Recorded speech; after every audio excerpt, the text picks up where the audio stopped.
Alors dans cette synthèse générale, on va essayer donc d'être le plus concis possible afin d'avoir les formules que vous avez besoin pour pouvoir réussir un problème de Stochio.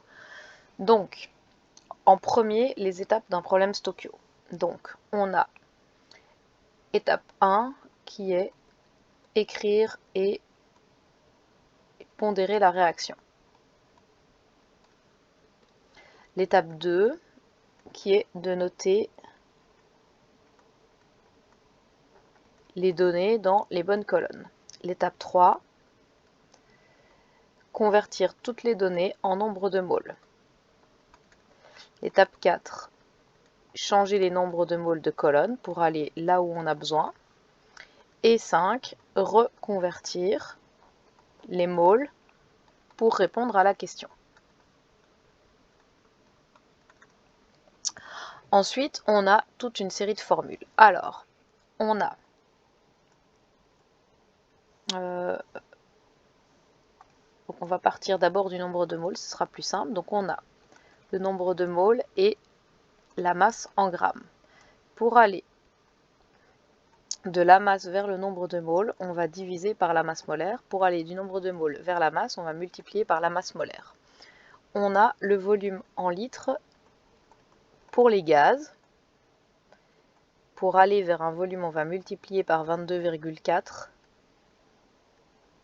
et on va diviser par 22,4 si on est en CNTP, mais c'est en général les conditions dans lesquelles on se trouve.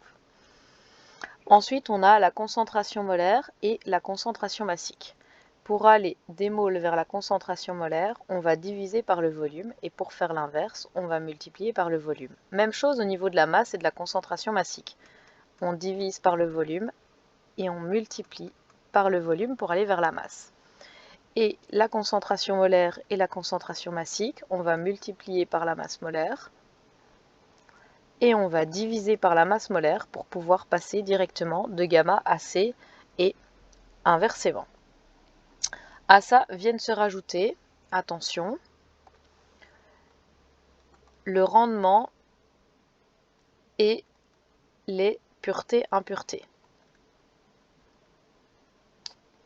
qui vont en gros diminuer l'efficacité de votre réaction.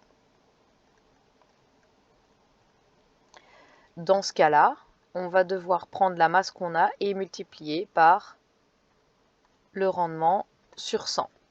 Par contre, attention, si on veut majorer une mesure pour compenser,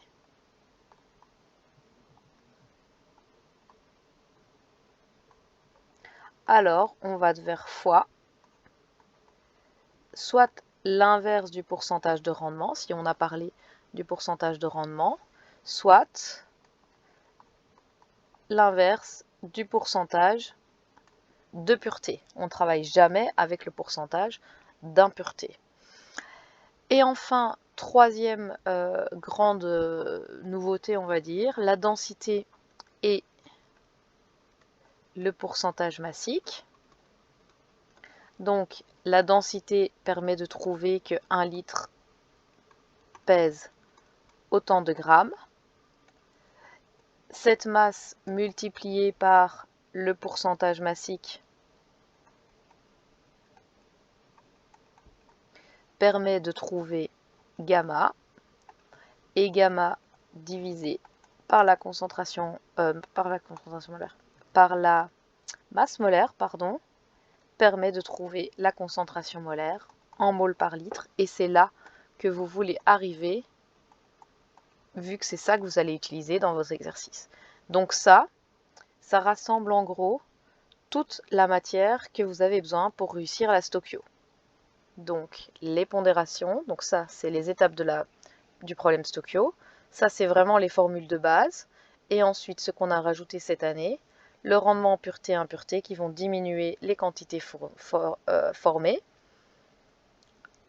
Si on veut majorer pour pouvoir compenser, il faut faire l'inverse, et ensuite la densité et le pourcentage massique qui vont permettre de trouver la concentration molaire qu'on aura besoin pour commencer le problème Stochio.